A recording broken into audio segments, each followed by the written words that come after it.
بسم اللہ الرحمن الرحیم، بسم اللہ وحدہ والصلاۃ والسلام علی رسول اللہ، اما بعد۔ ایک مجلس کی 3 طلاق جو ہیں وہ ایک ہوتی ہے یا پھر 3 ہوتی ہیں۔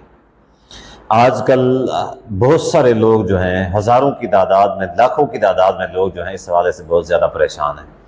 ہوتا یہ ہے کہ ان کو اس چیز کا علم نہیں ہوتا، نالج نہیں ہوتا، یا پھر یہ ہے کہ نیت نہیں ہوتی، اور وہ کیا کرتے ہیں کہ 3 طلاق ایک ساتھ دے دیتے ہیں، لکھ کر دے دیتے ہیں، بول کے دے دیتے ہیں، یا پھر میسج پہ دے دیتے ہیں، ٹھیک ہے، یا اسٹامپ پیپر کے اوپر، قانونی جو اسٹامپ پیپر ہوتا ہے اس کے اوپر دے دیتے ہیں۔ تو اس کے بعد جب ان کا جو یعنی ہے نا دماغ، وہ واپس لوٹتا ہے، غصہ ٹھنڈا ہوتا ہے، ٹھیک ہے، تو پھر ان کو خیال ہوتا ہے کہ اب جو ہے نا ہم اپنی بیوی کے ساتھ جو ہے نا رجوع کر لیں، یا اب ہم صلح کر لیں، اپنے مسئلے کو جو ہے نا حل کریں۔ لیکن پھر یہ ہے کہ وہ جب علماء کے پاس لے کے جاتے ہیں، ٹھیک ہے، کئی سارے علماء، تو وہ ان سے کہتے ہیں کہ بھئی اب تو آپ کی 3 طلاق ہو چکی ہیں، ٹھیک ہے، کیونکہ آپ نے جو ہے نا 3 طلاق دے دی ہیں۔ تو وہ بیچارے پریشان ہو جاتے ہیں کہ بھائی ہم نے تو جو ہے نا ایک ٹائم میں دی ہے، تو 3 طلاق کیسے ہوگی؟ مثال کے طور پہ سادہ قسم کے جو لوگ ہوتے ہیں وہ یہ سوچتے ہیں کہ ہم نے نکاح کے وقت ہم نے 3 مرتبہ قبول ہے کہا تھا، تو اس وقت ایک نکاح ہوا تھا، ٹھیک ہے، تو اب 3 طلاقیں کیسے ہو گئی ہیں؟ اس وقت تو 3 جو ہے نا نکاح نہیں ہوئے تھے۔ بہرحال ایک شخص نے مجھے بتایا بھی، اس نے کہا کہ میں نے مفتی صاحب سے رابطہ کیا ہے، تو انہوں نے کہا بھی تمہاری طلاق ہو گئی ہے۔ تو میں نے کہا بھی نکاح کے وقت میں نے 3 دفعہ قبول ہے کہا تھا، تو اس وقت 3 نکاح نہیں ہوئے تھے، اب تک 3 طلاق کیسے ہو گئی ہیں؟ تو بہرحال یہاں پہ آج ہم جو آپ لوگوں کو مسئلہ سمجھانے جا رہے ہیں وہ یہ ہے کہ ایک مجلس کی جو 3 طلاق ہوتی ہیں وہ ایک ہوتی ہے یا پھر 3 ہوتی ہیں۔ نمبر 1، پہلی بات یہ ہے کہ مجلس کیا ہوتی ہے، دوسری بات یہ ہے کہ ایک مجلس کی جو 3 طلاق ہوتی ہیں وہ یعنی ایک ہوتی ہے 3 ہوتی ہے۔ یہاں پہ 2 سمجھنے والی باتیں، چونکہ ہمارا جو مسئلہ ہے وہ یہ ہے کہ ایک مجلس کی 3 طلاق ایک ہوتی ہے یا پھر 3 ہوتی ہیں۔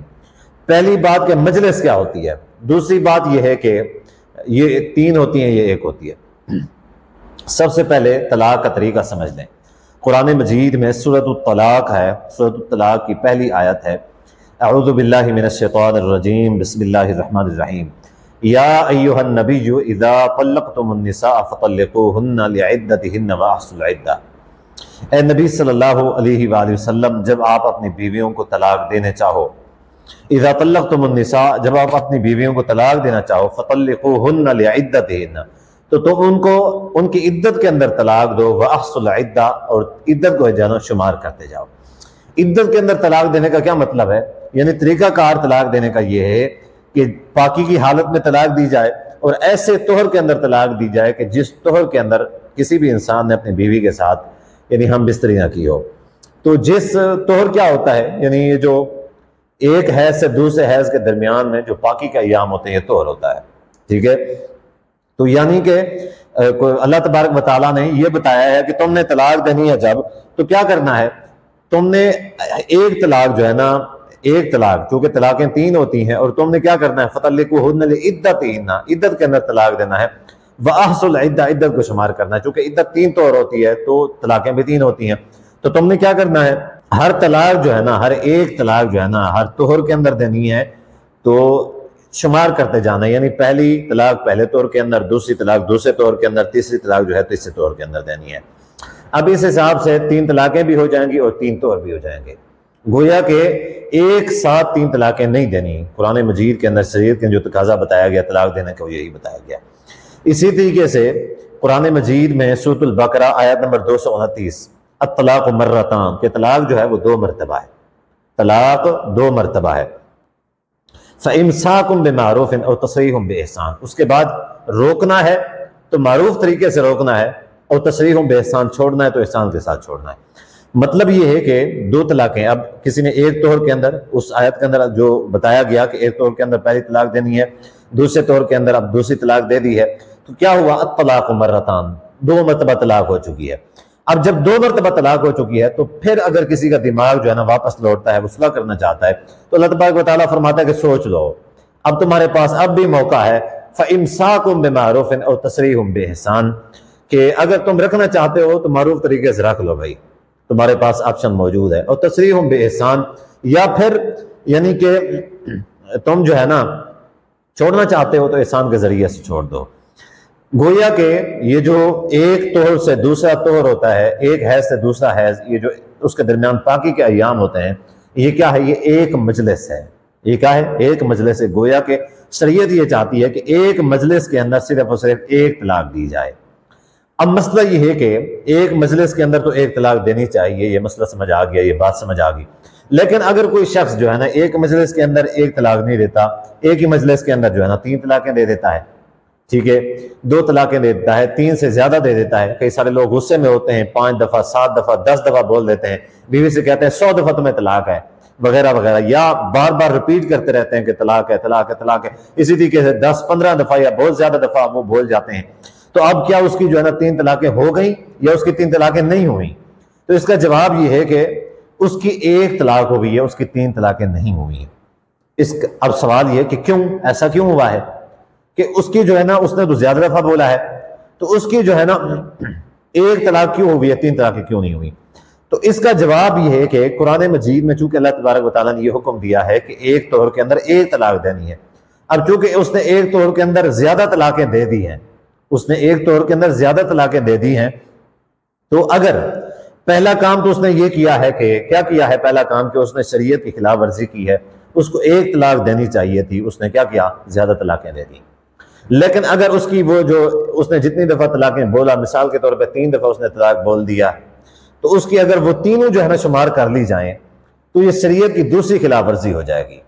ایک خلاف ورزی اس نے کر دی ہے کہ ایک ٹائم میں 3 طلاقیں دے دی ہیں. اب اگر اس کو 3 کہا جائے تو دوسری خلاف ورزی ہو جائے گی. کیوں؟ کیونکہ شریعت نے تو کہا تھا 1 دینی ہے. شریعت نے 1 حیض کے اندر جو ہے نا 1 طلاق دینے کی گنجائش رکھی ہے. جس نے زیادہ دے دی ہے، چلیں زیادہ دے دی ہے، بات وہیں پہ ختم ہے. لیکن اگر اس کو پھر زیادہ ہی شمار کیا جائے تو یہ شریعت کی خلاف ورزی ہے. مثال کے طور پہ احادیث کے اندر بھی کئی ساری جو ہے نا اس کی وضاحت موجود ہے. کے اندر جو نا ایک یعنی مجلس کے اندر جو 1 سے زیادہ طلاقیں ہیں وہ 1 ہی شمار کی گئی ہیں. مثال کے طور پہ صحیح مسلم کے اندر حدیث ہے جو بڑی مشہور حدیث ہے کہ کان الطلاق علی عہد رسول اللہ صلی اللہ علیہ وسلم، کہ حضرت ابوبکر نبی علیہ الصلوۃ والسلام کے زمانے کے اندر جو ہے نا 3 طلاق جو ہیں وہ 1 شمار کی جاتی تھی. حضرت ابوبکر صدیق رضی اللہ عنہ کے زمانے میں 3 طلاق ایک مجلس کی وہ جو ہے نا 1 شمار کی جاتی تھی. حضرت عمر رضی اللہ عنہ کے خلافت کے شروع کے جو 2 سال تھے وہ کیا ہے، وہ بھی اس زمانے میں بھی ایک مجلس کی 3 طلاق کو 1 شمار کیا جاتا تھا. ٹھیک ہے. اب اس کے بعد حضرت عمر رضی اللہ عنہ نے کیا کیا؟ چینج کر دیا. لوگوں نے کیونکہ لوگ طلاق میں یعنی نان سیریس ہو گئے تھے، تو حضرت عمر رضی اللہ عنہ نے سختی کرنے کے لیے ان کو تھوڑا سا یعنی راہ راست کے اوپر لانے کے لیے اصول بنا دیا تھا، قانون بنا دیا تھا کہ اب جو ہے نا جو ایک مجلس کے اندر 3 طلاق دے گا تو اس کی کیا ہے، اس کی جو ہے نا 3 ہی شمار کی جائیں گی. اب لوگ یہ پوچھتے ہیں کہ مفتی صاحب یہاں پہ تو بات ختم ہو گئی، جب حضرت عمر رضی اللہ عنہ نے تبدیل کر دیا تو پھر بات ختم. آپ تو مان رہے ہو کہ حضرت عمر نے پھر تبدیل کر دیا تھا. بات کو سمجھے، سادہ سی بات ہے، کوئی اتنی مشکل بات نہیں ہے. بات کیا ہے کہ ایک طرف جو ہے نا نبی علیہ الصلوۃ والسلام ہے، ایک طرف حضرت عمر رضی اللہ عنہ ہے. نبی علیہ الصلوۃ والسلام کی بات کے مقابلے میں حضرت عمر کی بات آئے گی تو آپ کس کی بات مانیں گے؟ یعنی اگر ان میں سے نبی علیہ الصلوۃ والسلام کی بات کو ماننا پڑے یا حضرت عمر کی بات کی طرف جانا پڑے، آپ کس کی بات کو مانیں گے؟ یقیناً آپ یہ کہیں گے کہ ہم نبی علیہ الصلوۃ والسلام کی بات کو مانیں گے. اب آئیے دوسرا جو پہلا یعنی نقطہ نظر ہے، دوسرا زاویہ ہے، وہ یہ ہے کہ اگر دونوں کی باتوں میں سے کسی کی بات کو چھوڑنا پڑے تو آپ کس کی بات کو چھوڑیں گے؟ حضرت عمر رضی اللہ عنہ کی بات کو چھوڑنا پڑے اور ایک طرف نبی علیہ الصلوۃ والسلام کی 2 باتیں ہوں، ان میں سے آپ کس کی بات کو چھوڑیں گے؟ یقیناً آپ یہی جواب دیں گے کہ ہم حضرت عمر رضی اللہ عنہ کی بات کو چھوڑ دیں گے، نبی علیہ الصلوۃ والسلام کی بات کو نہیں چھوڑیں گے. بات پھر وہی ہے. تو پھر جہاں پہ ایک بات ذہن میں رکھیں، نبی علیہ الصلوۃ والسلام کا جو طریقہ ہے وہی شریعت ہے. ٹھیک ہے. نبی علیہ الصلوۃ والسلام کے مقابلے میں کسی کا کوئی طریقہ شریعت نہیں بن سکتا، یہ بات ذہن میں رکھیں. اور نبی علیہ الصلوۃ والسلام کے کسی بھی حکم کو، کسی بھی فیصلے کو چینج کرنے کی صلاحیت کسی کے اندر بھی نہیں ہے، یہ بات ذہن میں رکھیں. اللہ تبارک و تعالیٰ کا فیصلہ ہے، اللہ تبارک و تعالیٰ کے فیصلے کو کوئی تبدیل نہیں کرتا، نبی بھی تبدیل نہیں کر سکتا. ٹھیک ہے. اگر اللہ تعالیٰ سے کوئی بڑا ہوتا، الیاذ باللہ اللہ سے اگر کوئی بڑا ہوتا تو وہ اللہ تعالیٰ کے فیصلے کو تبدیل کر سکتا ہوتا، ورنہ سب اللہ سے چھوٹے ہیں تو اللہ کے فیصلے کو اس وجہ سے کوئی تبدیل نہیں کر سکتا. اب رہی بات نبی علیہ الصلوۃ والسلام کے فیصلے کی، جہاں پہ نبی علیہ الصلوۃ والسلام کا فیصلہ ہے وہاں پہ نبی کے فیصلے کو نبی کے مقابلے کا، کم سے کم نبی کے مقابلے کا یا پھر نبی سے بڑا جو ہے تبدیل کر سکتا ہے، تو نبی سے چھوٹا تبدیل نہیں کر سکتا. ظاہر ہے کہ ایک امتی جو ہے وہ نبی کے فیصلے کو ایسے تبدیل کر سکتا ہے کہ نبی علیہ الصلوۃ والسلام نے ایک مجلس ایک وقت کی جو ہے نا ایک مجلس کی 3 طلاق کو ایک قرار دیا ہے، اور کوئی صحابی نبی علیہ الصلوۃ والسلام کو امتی اٹھ کھڑا ہوا اور وہ کہے میں اس کو تبدیل کر رہا ہوں، کیا ایسا ہو سکتا ہے؟ ایسا ممکن نہیں ہے۔ حضرت عمر رضی اللہ تعالیٰ نے جو کیا تھا ایک عارضی طور پہ قانون کیا تھا تاکہ لوگوں کو دوبارہ سے شریعت کے اوپر لے آیا جائے، وگرنہ ایسا کچھ نہیں کیا تھا، نہ ہی اس نیت سے کہ میں نبی علیہ الصلوۃ والسلام کے فیصلے کو تبدیل کر رہا ہوں، نہ ہی اس طور پہ کہ جو ہے نا وہ طریقہ جو ہے نا اس میں چینج کرنا چاہیے اور میرے پاس اختیار ہے، ایسا کچھ بھی نہیں ہے۔ مقصد صرف اور صرف یہ تھا کہ لوگ جلد بازی کرنا شروع کر دی تھی، نان سیریس ہو گئے تھے، اس وجہ سے انہوں نے کہا بھی ان کو سبق سکھانا چاہیے، ان کو راہ راست کے اوپر لانا چاہیے، جس کے بارے میں روایات ملتی ہیں کہ حضرت عمر رضی اللہ عنہ نے بعد میں افسوس کا اظہار کیا تھا کہ یہ جو میں نے فیصلہ کیا ہے غلط کیا ہے۔ کئی ساری روایات ہم نے ایک اپنے اور بیان کے اندر بھی اس کا حوالہ دیا ہوا ہے۔ اب آئیے دوسری حدیث ہے مسند احمد کے اندر بھی، مسند احمد کے اندر حدیث ہے کہ صحابی رسول حضرت رکانہ رضی اللہ تعالیٰ نے اپنی بیوی کو ایک مجلس کے اندر 3 طلاق دے دی۔ نبی علیہ الصلوۃ والسلام کی خدمت میں حاضر ہوئے، آ کے عرض کی کہ اللہ کے رسول میں نے اپنی بیوی کو طلاق دے دی ہے۔ نبی علیہ الصلوۃ والسلام نے اسے سوال کیا تو نے کیسے طلاق دی؟ انہوں نے فرمایا کہ طلقتها ثلاثا، اللہ کے نبی میں نے اپنی بیوی کو 3 طلاقیں دے دی ہیں، 3 طلاقیں دے دی ہیں۔ اب نبی علیہ الصلوۃ والسلام نے پھر واضح طور پہ پوچھا کہ افی مجلس واحد، کیا تو نے ایک طہر کے اندر 3 طلاق دے دی ہیں؟ انہوں نے کہا جی ہاں۔ نبی علیہ الصلوۃ والسلام نے فرمایا کہ انما ذالک واحدۃ فرجع ان شئت، نبی علیہ الصلوۃ والسلام نے فرمایا یہ تو ایک طلاق ہے، اگر تم چاہتے ہو رجوع کرنا تو رجوع کر لو، تمہارے پاس آپشن وہ موجود ہے۔ تو صحابی رسول نے رجوع کر لیا۔ تو گویا کہ مجلس جو ہے وہ اس کو ایک طہر کو کہتے ہیں، یعنی ایک حیض سے دوسرے حیض کے درمیان جو پاکی کے ایام ہوتے ہیں وہ 5 ہوں، 10 ہوں، 15 ہوں، 20 ہوں، 25 ہوں یا پورا مہینہ ہو، جتنے بھی ہوں اس کو ایک مجلس کہتے ہیں۔ ٹھیک ہے، ایسا نہیں ہے کہ کسی نے آج دے دی، پھر کسی نے کل دے دی، کسی نے پرسوں دے دی، ٹھیک ہے تو وہ 3 طلاقیں ہو گئی ہیں۔ کسی نے ایک دفعہ میسج کے اوپر دی، ایک دفعہ بول کے دی، ایک دفعہ جو ہے نا ایک یعنی لکھ کے دے دی۔